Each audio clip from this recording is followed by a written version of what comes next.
Oh, what a day! What a lovely day!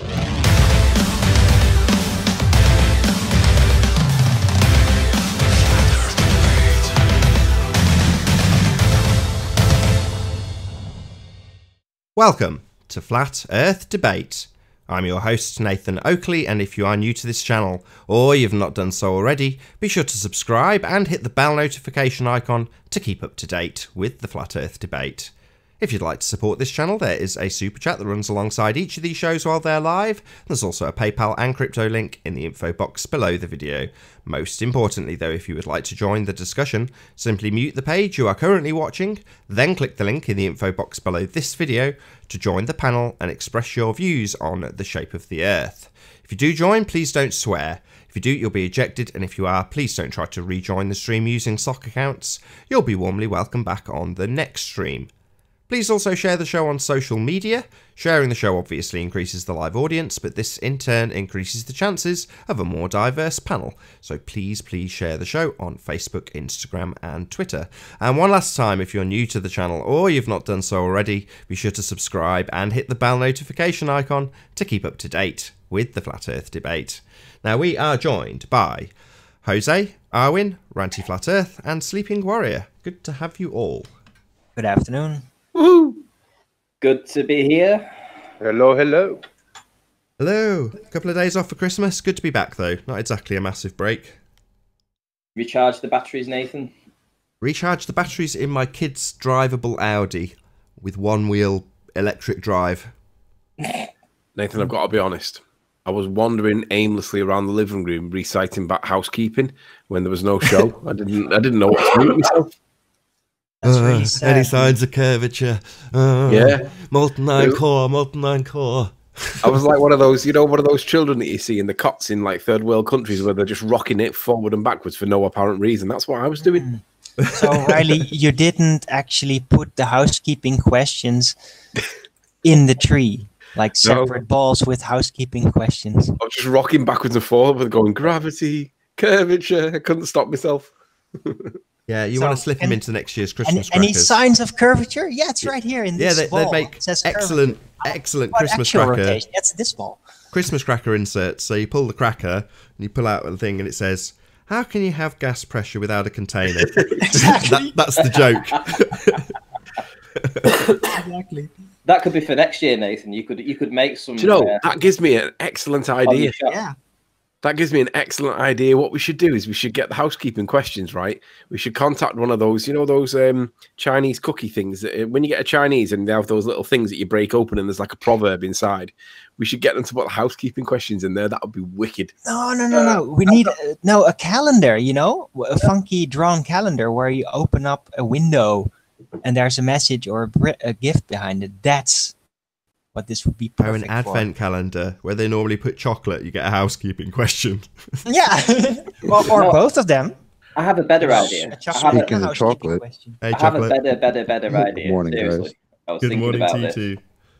So the Christmas #1, it's sometimes won by an outsider. So what would happen if we did a flat Earth Christmas #1 and just released it like a week before Christmas, and every flat earther bought it, and we'd have Christmas #1 would be a flat Earth song. Yeah, that actually could work if we did it with you know, the guy that's got the beard and he sings with the redneck accent. Yeah, that's who I was thinking of. Yeah, that would work because his music is actually good enough. The British And guy. what- The British guy who goes dressed as a cowboy with a 10-gallon hat. Yeah. Okay. How cool would that be if we arranged it this year and everybody was on board to buy the CD or the whatever at Christmas next year? We could get Christmas #1 being flat Earth. Yeah, we could.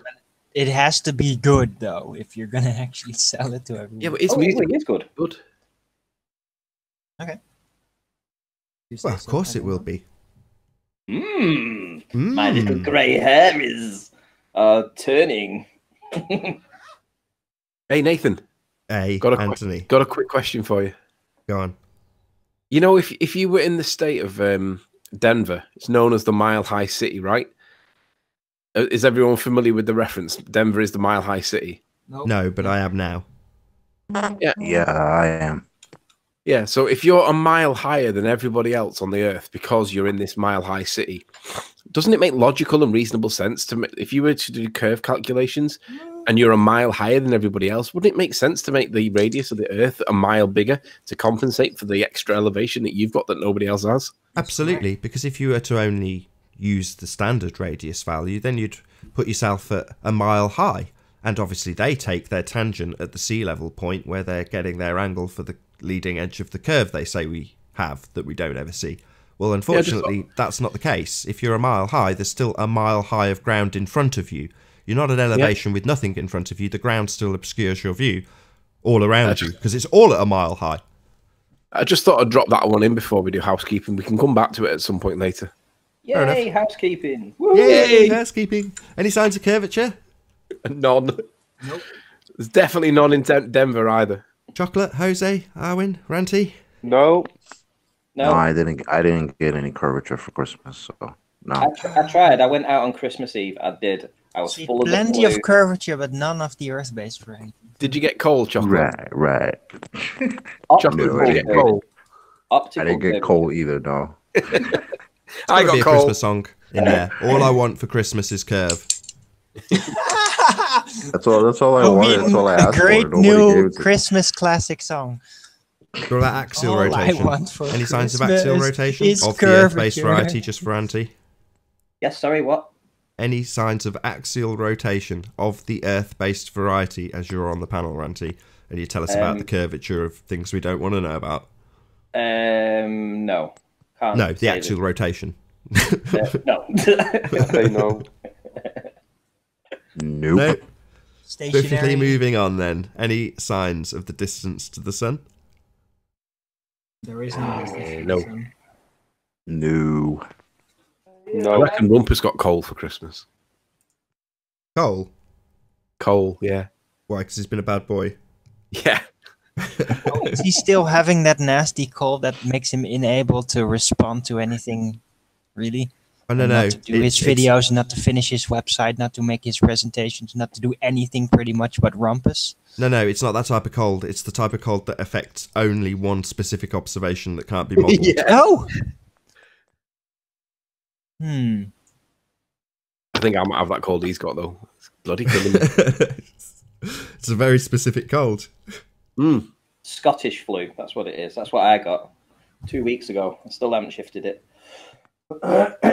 Is there any evidence that we can have a gas pressure, like we all breathe, like we have on Earth, right? That gas pressure, specifically, without a container? I reckon Not for a very long time. I think it's fascinating to think that we actually don't have a container above us, and this air just exists around us, and we don't get sucked off into the vacuum of space. I get sucked off every night. What are you on about? It's a bit conceptual. Wow. We don't know how big it is, but there's not going to be any vacuum there. It's just going to be gas pressure, or however big this container may be. If it is physically contained or if it is looping-wise contained. Who reckons Every night, Anthony. Every night. Who thinks Conspiracy Cat's got coal for Christmas as well? I do. Who knows? Did he have evidence for a gas pressure without a container? That's hell. How many times? 300 times? 320. Hang on, Anthony, I need evidence for that assertion. Did you say every night? Well, there's no sucking going on. It's a pushing. So the pressure of the gas that we all know and love, that's got to press upon something in order to be a pressure. That necessary antecedent we're talking about is a container. Now, if anybody out there can demonstrate gas pressure without a container, not an assertion, not a religious belief about what space is, an actual demonstration, then we'll be happy to concede that the second law of thermodynamics is wrong. Until that point, we'll happily go with the second law of thermodynamics because it seems to hold pretty strong. Moving on. Any evidence that they We're going to witness Hang on, before you do. demonstration Oh, there you of go. gas pressures without container during the New Year's Eve. It's just momentarily, though. But it's still suffering the effects of entropy, wouldn't you agree, Armin? Absolutely. It cannot Well, there we be go. not influencing things because it is Nathan. eternally present. We have a claim in chat. You do not need a container. Do some science. CRH46, why don't you join the panel and explain this piece of nugget of information to us? Yeah, that's just an assertion about your religious belief in space. So, according to you, the pressure is pressing upon a vacuum. Well, that's just nonsense. Well, hang on. I'm going to check out this guy's channel because obviously he's far more advanced. Oh, he's only got 7 subs. Hey, that's in the whole of YouTube. 7 people think that he talks sense.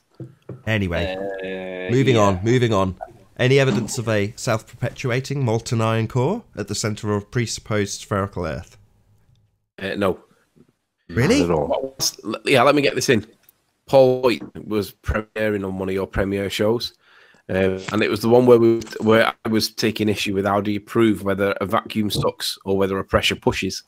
And I still struggle with this one now today. I understand the logic and the reason, and I understand if there's no pressure, it can't be pushing.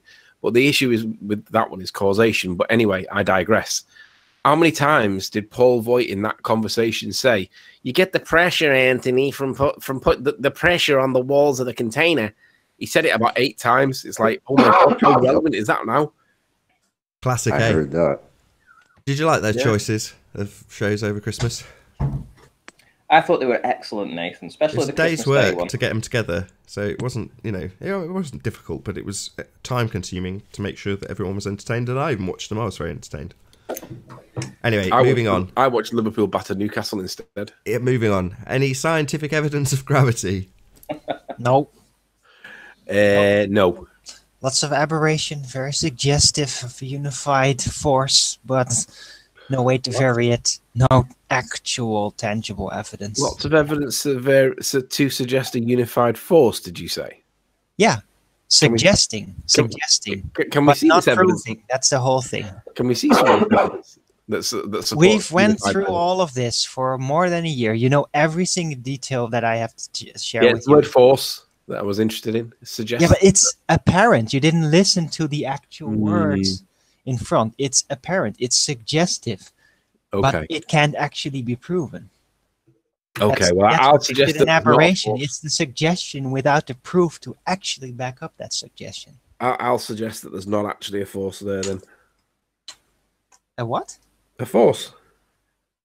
Oh, yeah. So this is one of those rare opportunities that Paula, who's in the chat, Bible, is it literalist? Have I said that correctly? Knowledge scavenger?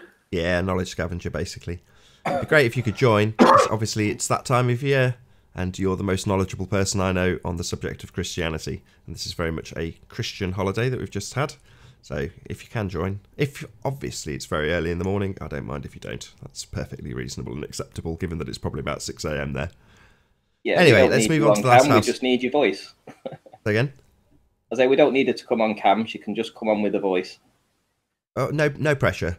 But it'd just be nice to see Paula. It's 9 a.m. Ah, fair enough. She may join. We'll see. Anyway, last question. So, any evidence of the presuppositional R value? Earth radius, gentlemen. Oh, you forgot something. Yeah, the you molten did. iron core. No, you we never. did. We covered He that. did. Oh, I I did missed that that. one. Sorry. Oh, no, wait, I didn't hear it. He did. Because that's like I said, talking about Paul Voigt. Yeah. Right, yeah. Oh, okay, sorry. He did it. I mean, we But yeah, segued. The reason this is it's a got vigorous confusing is 'cause recitement of housekeeping. We've not had a vigorous one like this for a while. but we segued from molten iron core because that's Paul Voigt's kind of go-to. We segued from that to pressure because that was specifically what he was talking about on that show over Christmas. So he's talking about, why don't you get it, Anthony? You've got to have pressure. Hey, Paula. Hello, can you hear me? Yeah, we hear you. Good to have you. Good morning, Paul. Thank you. It segued from that to gas pressure because he was talking about pressure in the ISS. Now, at the time, we didn't make the connection between the fact that the ISS has got pressure and needs a container to have it, but Earth doesn't. No one actually twigged. But now, obviously, that's part of the housekeeping. Anyway, Yeah, he'll not come in and say that again, will he? No, he won't be here. He won't join because we'll just immediately ask him about the molten iron core we don't have. Well, not just that, but we'll ask him about the container for the atmosphere, right? Right. Did you have a nice Christmas, Paula? Did the other. Did you have a nice Christmas, Paula? Yes, I did. Lots of good food. Visited our son and new daughter-in-law, so we had a good time. Presumably went to church on Christmas morning. I'm sorry? Did you go to church? We went on Sunday. We didn't. Our church doesn't have a special Christmas Eve service. We're pretty laid back. So No way. No church on Christmas. What kind of church is that that doesn't have a Christmas service? I've never heard that before. Yeah, we just Sounds like my kind of church, that. yeah, it is the best I can find. I mean, there's always a long way to go, but we just sang Christmas songs and had a play by the youth group, a Christmas play, and said some prayers and went home. So you had a nativity. Awesome. No, not really. They had some decorations in the main hall, the sanctuary they call it, but I get into the terminology issues with people, but not today, not that day. Fair enough. Yeah, they have the decorations and things, but little steps. You can't just ram truth down people's throat. You have to be patient. So, but did they have Did they have a nativity, i.e., the kids playing Jesus in the basket and all that? No, they actually did something called The Greatest Superhero, and they had people dressed up in really good superhero costumes. We had Mr. Incredible, we had Batman, Superman, Batwoman, all sorts of people, and they were talking about saving the world, which is what Jesus came to do. And so they were all jealous, looking for this new superhero that they needed to, was going to take their jobs. And so it was a pretty witty little skit. Cool. I was about to say, I couldn't believe there's no nativity either, but as long as the kids have done something on stage, that's what Christmas is all about, isn't it? The kids and the presents for the kids. And obviously it's about the baby Jesus, but you know what I mean. Right. Billy, hello. Hello, we're joined by Flat Earth Data and Warren. Good to have you both. Oh yeah. Hello. So the reason I've asked you on, though, the reason I've asked Paula on is there any flat earthy connections with Christmas and the Christianity that you know so well that you can tell us about, maybe? Well, it's really not an earth-shaped thing, so not really connections, but I'll say that most people don't know, most Christians don't know that there is no sacred calendar for Christians. There's nothing that says celebrate Jesus' birth at all. There's nothing even to say celebrate his death and resurrection as a calendar event. I believe he was born in the fall and crucified in the spring. Of course, there's little doubt about that, but this is something that you would think people would read the New Testament where it says, why are you doing sacred days and months and years and looking at the moon and doing all these things? And there's even an Old Testament verse that says, for Israel, of course, but they're saying, why, you're committing idolatry. You go out and find a tree and cut it down and you take it inside and you decorate it with gold and silver and you're doing all these things. And it's like, I don't remember ever hearing that when I was growing up in a church service. Like, there's a lot of other things I never heard, but Christians don't read the Bible. That's the long and short of it. And if they did, they probably wouldn't do half the things. But again, you have to walk the tightrope between trying to move people from ignorance to understanding and not destroying them in the process. That's the tightrope. You're going to have to give some qualification for that statement, because I know I can hear it here already in a dozen Christian voices going, I do read the Bible. What you mean by read the Bible and what your average Joe means by read the Bible are two very different things. So can you just qualify what you mean by that? Yeah, it's a lot of cherry picking, actually, because the average Christian, like the average non-Christian, when it comes to truth seeking, picks and chooses what they want to hear. And the speakers, the pastors, preachers, choose certain things at certain, some of them follow a liturgical calendar, depending if you're what they call a high church thing, where they got the whole year mapped out, or on the opposite extreme, like the one I go to, where they just sort of wing it. I was going to say, Paul is a dumb. And Paula, can I ask a silly question? Okay. You just brought up the phrase idolatry, right? Mm-hmm. This is probably going to take us off a tangent, and I don't mean it to, but wouldn't the Prophet Muhammad, peace be upon him, that they always say, isn't that a form of idolatry in that he's not actually God himself? Right. He doesn't. Islam doesn't claim that he was anything but a prophet. But they idolize him, right? Well, yeah. in practice, it's just like with the Roman Catholic, excuse me, statement that they don't worship Mary, but she sure is front and center of that religion. So, you know, if it walks like a duck. Yeah, I've never thought about it, but when you said that word, idolatry, I realised that word in the context. Paul's a cunt. Hold on a second. Prophet P, Muhammad is an behave. issue. If you're going to join, just behave. No, P. Mars isn't joining, Nathan. I know you've got a warm spot for him, but everybody else hates him. It's not. It's not a dictatorship, Nathan. Anyway, sorry to interrupt. Carry on.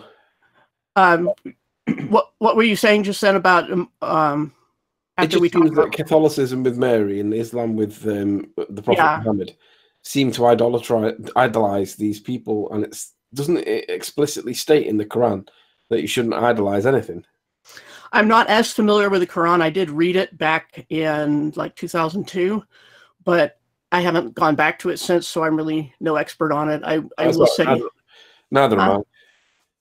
Yeah, I don't honestly care what they believe. No, it's just interesting to see that it does practice idolism the way that you said, idolatry, the way you said it, but then it seems to contradict what they say by having the Prophet Muhammad being idolized. Right.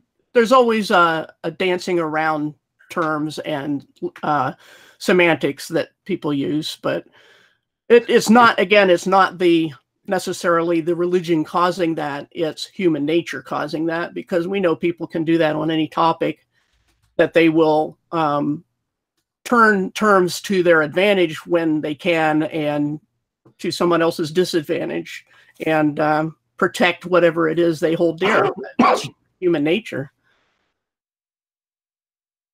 Ranty, make sure you mute when you cough. Sorry.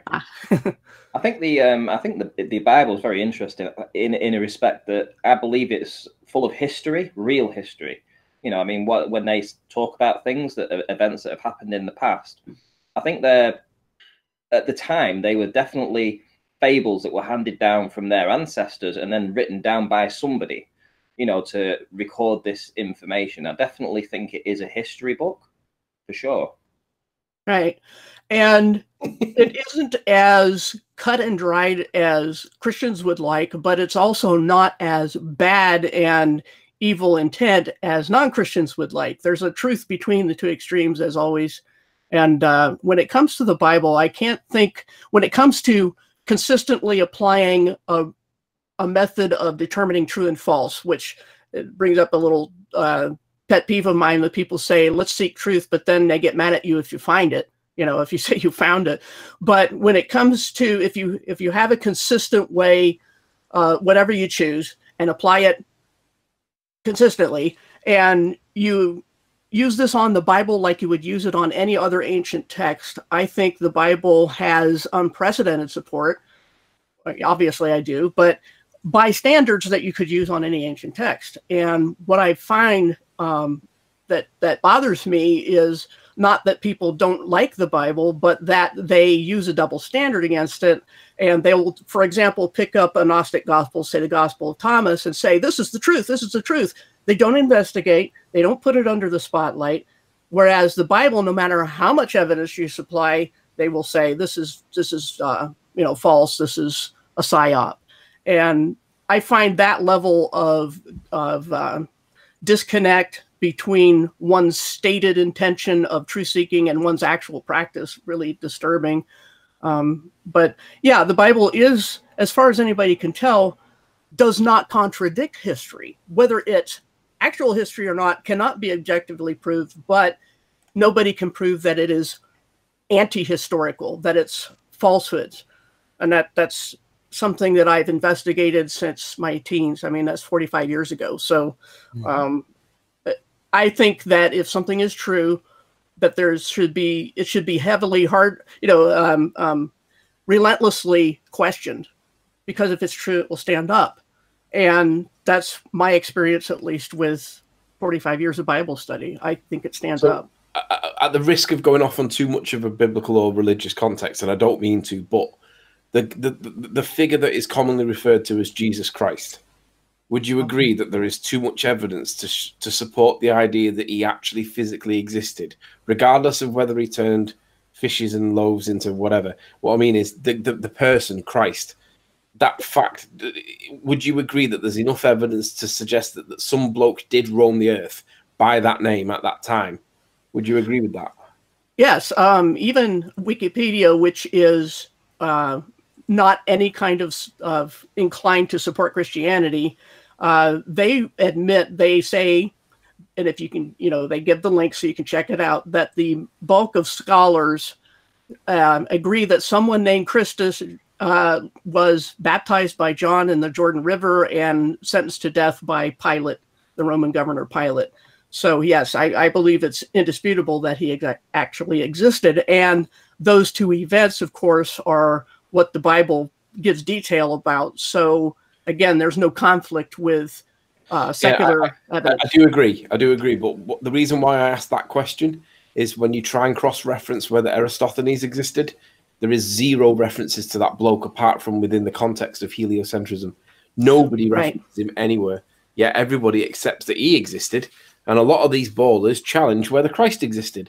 Now, I don't care whether Christ did or did not exist. I don't care whether he did what they say he did or did not. My point is that there's reams of evidence to support that somebody called Christ did roam the earth at that point. But there's nothing to suggest that Eratosthenes did, yet they all believe it. Right. It's the same thing with there's a theory that the New Testament especially was written by a Roman family called the Piso family. But again, there's zero evidence that this Piso family existed, but there's plenty that Jesus did. So it's the same thing with Jesuits wrote the Bible. Well, they didn't exist till 1540, and we have enough copies, fragments in different languages and quotations by people 1,000 years before that this is absolutely impossible. So that is what I consider the spreading of disinfo about the Bible when people say things like that. And that's what I object to. I don't, my problem is not ever that people don't agree with it or accept it as God's word. It's that they're spreading disinfo about it, or they claim to know something about it, yet they really haven't investigated it. Oh, I spent a month looking at it. Well, good for you. That's cute. I spent 45 years, so let me know when you catch up, and we'll debate the merits of the Bible. Well, Anthony, he told me yesterday that they'd found Noah's Ark. Have you heard of that? Yeah, Noah's Ark. I've been saying that many times, I think. Yeah, but they actually found a structure. It exists. Yeah. Yeah, there's some pretty convincing evidence for various structures, but sometimes it's not as airtight as I would like. But I've seen some aerial photos of outlines of shapes and things, but that's it. How airtight do you want it when it measures the same size, exactly the same size that it describes in the Bible? It's in exactly the right place. All right, it's been covered by lava now, lava flow or whatever, but it is there in the right place, and it's exactly the right size. And right. When they've done like they've drilled holes into the side of it to see what's on the inside, there is like petrified poo inside it. It's like, right. How much more evidence would you need? Oh, and the stones that he had inscribed that were in the area that looked like the weights that were acting as anchors. I mean, they basically got his signature on it practically by denoting the crosses to denote him, his wife, and his children. How much more evidence would you need other than a thumbprint? Right, and I've seen the Chinese characters for flood. I think it is flood or boat have 8 people in a boat. I think it is flood. The characters are 8 people on a boat. And that's the thing about the saying I always use, many copies imply an original. And if all the cultures have a flood story, then there was probably a flood, you know? That's just how I look at evidence. What about the timeline itself? So I've heard plenty of speculation recently that we've had 1,000 years added onto our history. Do you give any credence to that? The problem I have with that is that it seems Eurocentric. If we look at the Chinese culture, for example, which kept fairly reliable records, they don't have 1,000 years missing, and there are certain events that seem to line up with the history, at least on the basic level of certain, invasions and things like that, that you would have to wonder how that can be gotten rid of as well. And then we'd have to check, say, the South American empires to see if they have 1,000 years missing and how that lines up. I haven't investigated that, so I don't know, but those are questions I would ask about the missing history theory. Do you know what we can do to bring this back onto flat Earth? I'm going to state that there is more evidence that Noah's Ark was true than there is for gravity. Check it out. If you don't believe me, look into it. Look into whether Noah's Ark exists or not, and you will find that there is plenty of evidence to support it. And it all relates to an area in the mountains with an S on it, of Ararat. And it's exactly the right size, in the right place. And they found evidence inside of animal dung that's been petrified over time. So there's more evidence for Noah's Ark than there is for gravity. So stick that in your pipe and smoke it, ballers. How do you say, is it Noah or Noah? Noah is how we pronounce it. I don't know. There's an N-O-E spelling in the King James, but there are variations on names, just like we have variations on names. Noé. In Spanish, it's Noé. Yeah, that gets into, I'm sure you guys aren't interested, but there's this thing called the sacred name movement where people say, no, you can't say Jesus, you have to say Yahushua or something like that, and try to pronounce it in Hebrew. And I'm like, there's a section, the burning bush incident with Moses, and he says, Elohim, what is your name? So Elohim is a generic word for God, like we would say God, and the Septuagint, the Greek Old Testament, translates it as Theos, which is throughout Old and New Testaments. Theos is God. It's a generic term. It's not a name, not a formal name. And the same thing with Yahweh, YHWH, which is an acronym, not a name, that stands for I am who I am. I'm the self-existing one. And then God says to Moses, he says, who am I going to tell you are to the Israelites? And he says, I am that I am. I'm the Elohim of Abraham, Isaac, and Jacob. So he describes himself by who's God.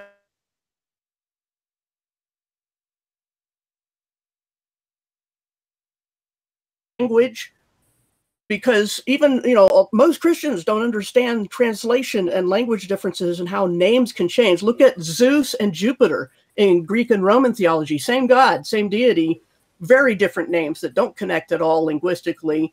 Zeus and Jupiter, there's a whole bunch of those. Like Diana and Artemis are the twin of Apollo. I'm sorry.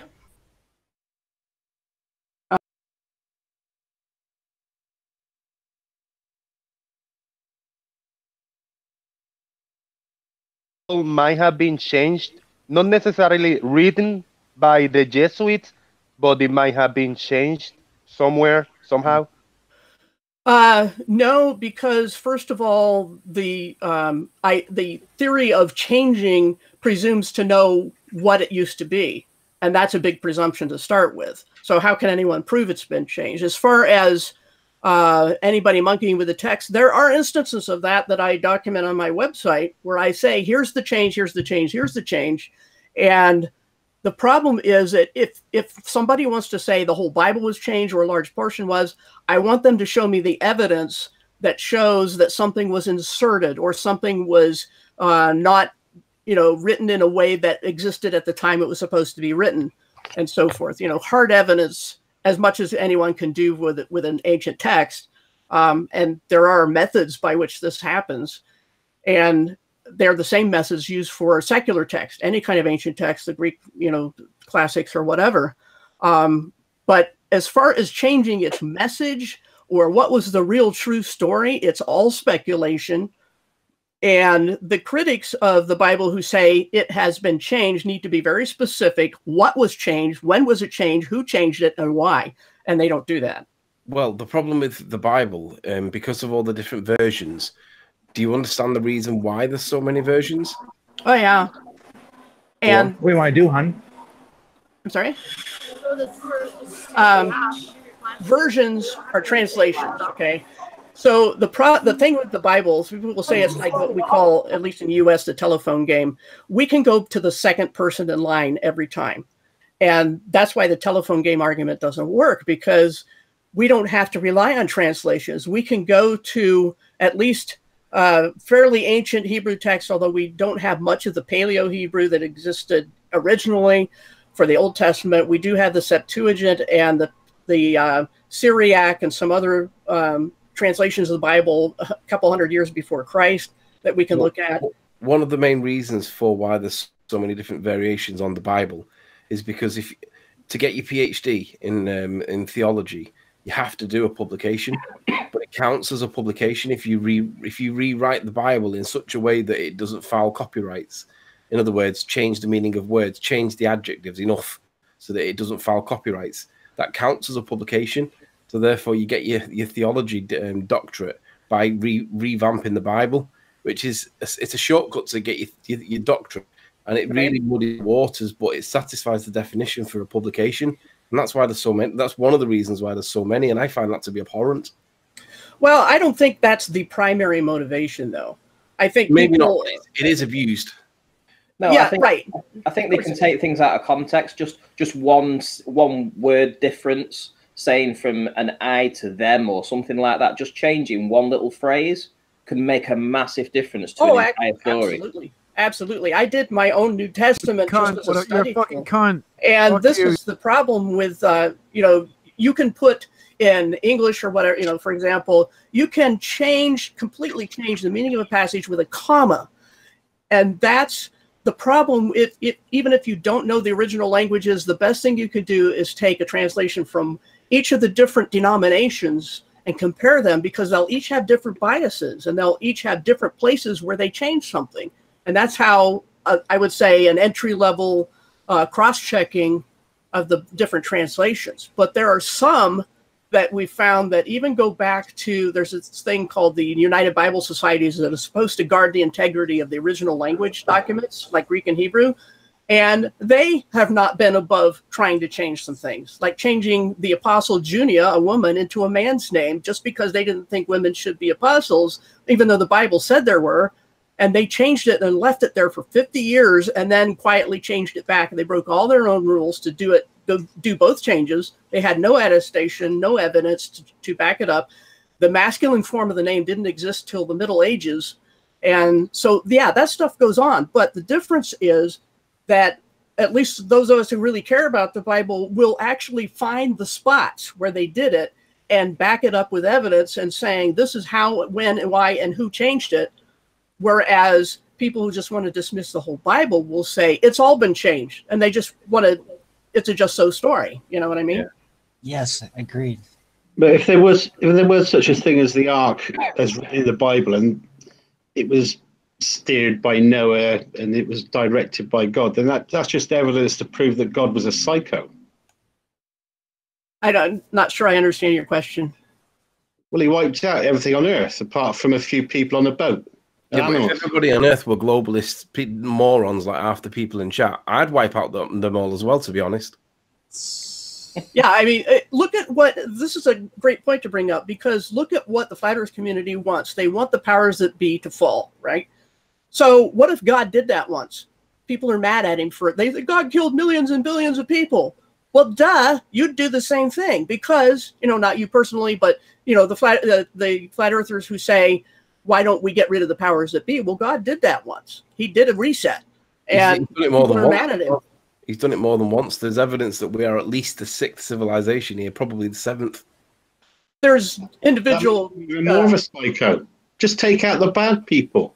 You don't have to take out everyone. Why take out the boat? Half the planet's bad, that's the point.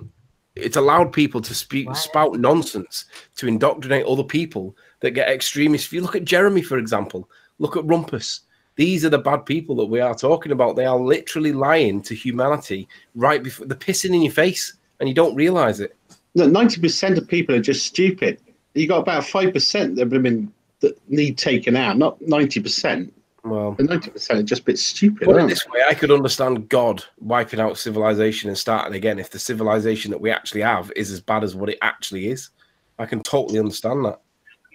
Right. I mean, it says by the description, it says that every intent of mankind was evil continually, and the earth was filled with violence. Hey, vegan, how you doing? Can you hear us? Hello. Nope. Sorry about that. Hopefully he's not taking any of the panel with No, him. he's a troll. He's not in the back chat. Sorry, Paula. Yeah, no problem. But I think I was pretty much done with that anyway, because that's the thing, is that if God wants to do a reset, first of all, he has the right. And second of all, he gave us the reason. And third, he said, yeah, it'll happen again. It won't be a flood, but I'm going to burn the thing up and completely start over with an immortal world after that. So there won't be any more death and all this sort of thing. But that's the thing, is this, the point I was trying to make is that people today would gladly wipe out, if everybody was the power of the be. The number isn't a question here. It's what the condition of the people are. And like you were saying, that there's people right here in this channel, or, that come here that are just as bad. Hey, and Equilibrium, how you doing? Hi. Good to have you. Thank you. So the question is how consistent people are with applying what they, practicing what they preach. Because if people say, let's get rid of the powers that be, they're all liars, let's get rid of all the liars and all the people spreading disinfo, okay, why can't God do that? Well, I prefer they all just come to reason, really. And I think such a thing is possible. I think the light shines bright enough that these people will, against their own will, regain their conscience. That's another thing that people get mad at God for. They say, God, where is God? Why doesn't he come down and fix things? Well, he's being patient. And patient in his terms, not our terms, because he's not, he's outside of time. But so what can God do to not get blamed? If he's patient and waits for people to figure it out and gives them a lot of time, then they say, why isn't he down here fixing the place? Well, if he comes down here and fixes the place, they're like, why didn't he give us more time? Well, let's not forget that God gave humans, mankind, dominion of the land.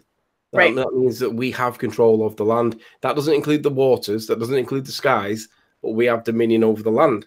Now, if that makes me religious, then so be it. But the fact is, we own the land as far as biblically speaking is concerned anyway. But I think, listen, we're getting a bit too religious here. Let's not get too religious, but let's remember that there's more evidence for Noah's Ark than there is for gravity. Well, that is a big fact against your nonsense, guys. I'd just like to say that I think that the Bible is a very accurate history book. I just think that when the Bible was written, I think there was a religious connotation attached to all the stories that had been handed down. So, sorry? Some of it's true, some of it might be exaggerated stories, but there is evidence to support a lot of the main stories. Yeah, exactly. I think every single main story in that is based in fact at some point that it has actually happened. And that's why I say it's more of a history book. As for me personally, these resets and stuff, they could be just natural events for all we know. Oh, yeah, they're caused by moondust and Coriolis and stuff like that. Anyway, before we go down the roads of fast, so Paula, can you plug your channel? Plug my channel. Yeah, it's obviously Bible Literalist. Used to be Knowledge Scavenger. For a while it was Bible Expositor, but somebody else had that name and people were like, oh, get out of here. If somebody with a bad reputation. Worse than mine. But it's a Bible study channel. That's why one of the reasons I changed the name, because that's almost, like 90% of my channel is Bible studies. And there is a cosmology playlist that I can't get flat earthers to watch, except Nathan. And so this is, mainly what I'm about. I also have some websites. One has like 600 and some articles of Bible studies. The other is my Bible translation site. And then another is a book site. So that's what I'm about. And it would be, nice if there was more concern, I think, overall with actual truth seeking and people being rational about it. And whether it's flat earth or Christianity or the Bible or whatever it is, it's been something I'd observed over the years. I've been in the flat earth community almost 4 years, and there seems to be a lot of disinfo is all I could say. And if I get upset about something, it's that, Yeah, there's loads of disinfo. Right. And even by Christians, we all know some who come to the chat who are not exhibiting what we would, Christians would say as Christian behavior, the Bible would say, I'm sorry.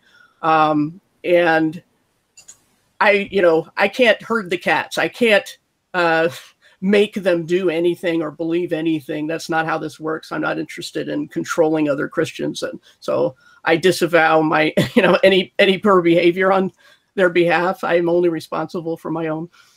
Well, let's get it back onto flat earth, Nathan. Direct it back into flat earth somehow. Fair enough. Well, maybe, Paula, just so it continues with a bit of a plug from you, tell us about your cosmology playlist. What's on there? I have a lot of smaller videos that all I do is observe and catalog and try to figure out how this can happen with standard physics. And then I have some summary ones, which I all start with challenging standard cosmology. I have one on the sun, the moon, and the earth. I have one on gravity called Down with Gravity. I have one on kind of on light and string theory called Let There Be Light. And those are the main ones, I would say. And I think they're toward the end of the list. But yeah, all I do is challenge standard cosmology. I don't say what shape the earth is. I just say, well, look at the sun, for example. It moves in ways that are physically impossible. So there must be a lens. And you know, I pursue that line of thought. With the moon, I've noted that the P900 moon setting does perfectly well for the sun as well. So what does that tell us about the physics of light and how lenses work and cameras work when the sun and the moon both show up the same in the viewfinder on the same setting? I've watched sunspots. I have observed 4 motions for the sun. We have X, Y, and Z axis plus a clock rotation. Again, that's physically impossible for the angle of the arc of the sun from one horizon to the next at any given location on the same day. It's just, there's a lot of questions that have to be raised, and especially for the moon, I believe it is translucent. I did an experiment where I have a trackball that in normal light looks totally solid, but if you put a flashlight on it, it seems to glow from within with its own color. So what that's telling me is the ball is translucent, even though I can't visibly look at it and say, you know, I can't see through it. That's not what translucent is anyway. It's partially not solid with its color. You know, it's obviously made of some kind of plastic, acrylic or something. But what that's telling me, when I observe the moon, I say must be external light because of the shadows on the surface, but there also must be internal light because of how it doesn't have a hot spot when it's full, and it doesn't light up like any other ball when you shine a light on it. So where the light's coming from, I don't know, but it is coming from the outside, and some of that light gets inside and comes back out of the moon as its own moonlight. That's what I think about the moon, and that's as far as I take it. And when it comes to Earth shape, all I know is that if the curvature, so the alleged curvature is so small that you could hide a boat in a few miles, then you should be able to see that curve side to side, like with the famous Lake Pontchartrain. There is a third interpretation for the moonlight. Okay. I agree. It doesn't put a hot spot. I also agree that it must have external light because of the shadows. But the third interpretation would be that it's actually proof in some way of creation, because it seems to defy all the laws of physics, because you can't have both an internal that doesn't light up when it suits and then an external that does light up but doesn't always do. It seems contradictory to have the two positions. They seem juxtapositional. So it seems to me that the moon, whatever the moon is, it seems to defy all known physics because it doesn't do what they say it should do based on what they tell us it is. Because I agree with your points. So the third one would be that it is literally proof of creation, and that's the way I view it. Right. I think everything is literally proof of creation because design necessarily implies a designer. People will argue with that. Evolutionists have argued with that. But I'm like, okay, so you look at this, say the Concorde jet or something, highly complex designed machine, obviously designed, but the people who made it are not designed only because of the a priori assumption that biological entities must not be designed. That's stacking the deck. That's, you know, affirming the consequent, all sorts of fallacies.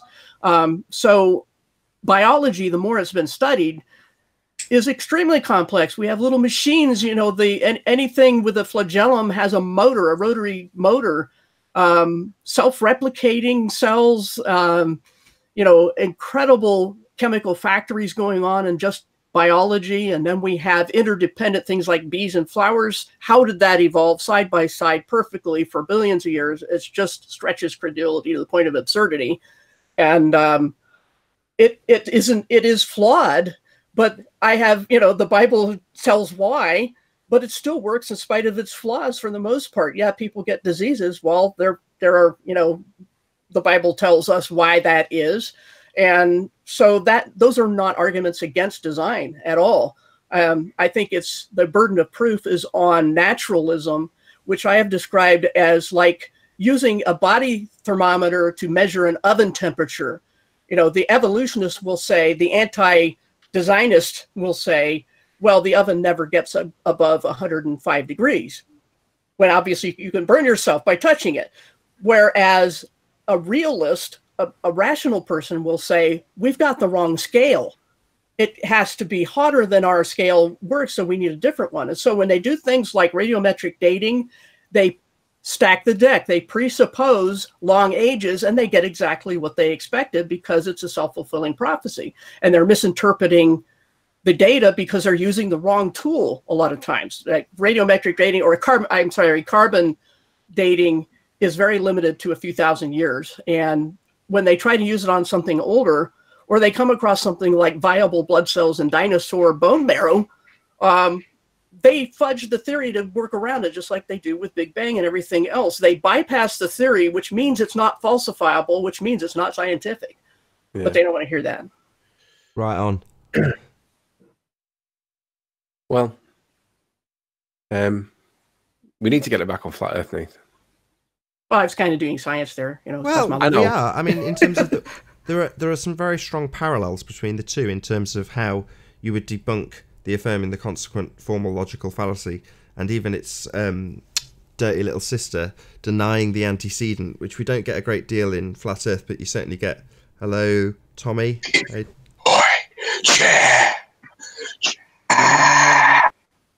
Lovely. So yeah, you do get very similar logical fallacies used in both sections. The people who are promoting evolution, absolutely not scientific, and the people who are promoting heliocentricity. You know, the two are quite intrinsically linked also, wouldn't you agree, Paula? Right, exactly. Yeah, but it's the same kind of denial. It's the same kind of, I don't know, I'm running out of terms to describe what's wrong with it, you know, because they are linked. It isn't just Earth shape, it's the whole cosmological view. And if you take out one example of it, which is, you know, the whole thing falls, which is a good way to deal with Earth shape, because those are not trigger words like Earth shape is. You know, if you say flat Earth to people, they switch off. But if you say, how can starlight reach us from 50 bazillion miles away, and all of the lights look at the same intensity for the most part? There's a few that are brighter than others, and there's a few that are flashing like strobe lights, like Sirius in the Orion constellation. There are differences. There are constellations. But are you telling me that that light got here, you know, I don't know from how many years ago, millions of years, and, you know, prove this? I mean, how can you prove, for example, how big or far away a light is if you don't know one of those variables? You have to know how big it is or how far away it is. So it all ties together. It's all a matter of whether the scientific method is actually being practiced and whether it's turned into its own religion and its own faith, you know, system, which, when it comes to theoretical physics, is actually religion. So it does all tie together. Yeah, I totally agree. I've just spammed the chat with one of your cosmology videos, so hopefully people will pop along to your channel and subscribe to you there. So your link's in the chat. Obviously, if you like what Paula had to say, go and subscribe to her channel immediately. Nathan told you to, so do it. Yeah, I really appreciate your support of the channel, and I get almost none from the Flat Earth community, so, which puzzles me. I get more from the ball earthers trying to debunk, but well, I think, if I say this tentatively, because it may not be the case, so I'll tread carefully, but typically you don't tend to intertwine the two, and I think it's probably because you know that it's maybe not worth the aggravation. Although you could definitely tie plenty of biblical references to flat Earth, you tend to focus, as you say, on specifically debunking aspects of what they claim about the distance to the sun or whatever else, as opposed to trying to lift text and use it to support your belief in a flat Earth. So, hey, Eric. Hey. Would you agree? Right, yeah. Yeah, I think I've always said, and there's a website called Science Against Evolution, for example. I've always said that you can debunk a lot of things when it comes to just science discussions in general with science, with the scientific method. That's all you need, and some good logic, because bad logic makes bad science. And so why intertwine unnecessarily? If somebody wants to ask, okay, my cosmology has been crumbled to the floor, now what?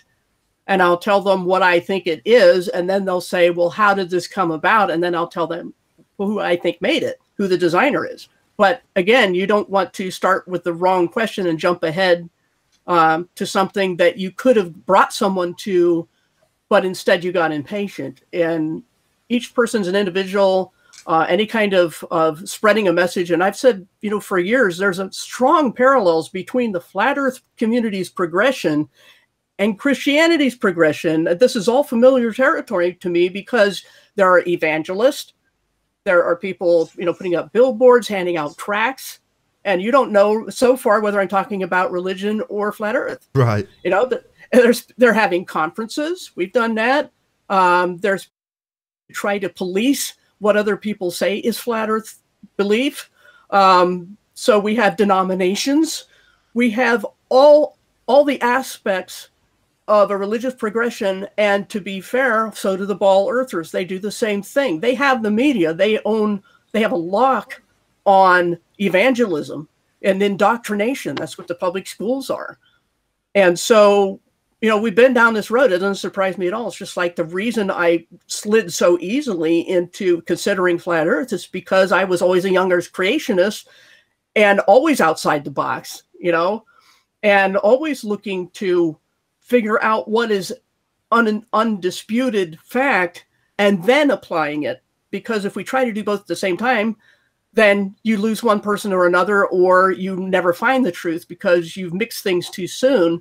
And that, again, is why I keep the cosmology stuff separate, and I keep my DIY separate, and I keep all my spiritual things separate, even though they can be intertwined, because I'm waiting for somebody to say, how does this intertwine? I'm not going to start with that. Perfectly reasonable. Once again, I've spammed your chat, so hopefully your link will get you a few more subscribers as it goes by. I'll do it one last time now. Let's just stick that link in there. There you go. Go and subscribe to Paula's channel, formerly Knowledge Scavenger, if you know her already. And with that, I will say, first and foremost, a massive thank you to all of the debating panel for making this debate possible. And of course, a massive thank you to all of the live audience for tuning in and hopefully sharing this debate. I've been Nathan Oakley, and I'll see you all in the next video. Oh, what a day! What a lovely day!